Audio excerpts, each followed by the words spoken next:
ये क्यों बताया तुमने? क्यों बताया उनको कि भाग गई थी तुम? इसका क्या अंजाम हो सकता है सोचा भी था तुमने?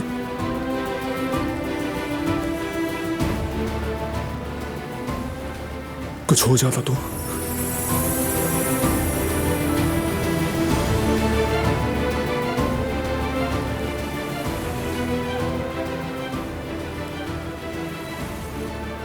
मैंने किसी को नहीं बताया। तो फिर चचा को कैसे पता चला कि तुम भागी हो?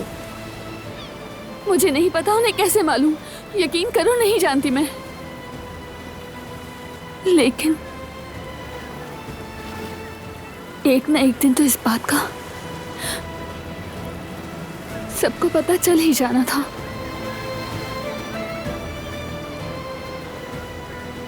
आखिर कब तक छुपाते हम ये सब कुछ? जरूर छुपाते हम। जब तक हो सकता सारी जिंदगी भी छुपाना पड़ता तो छुपाते।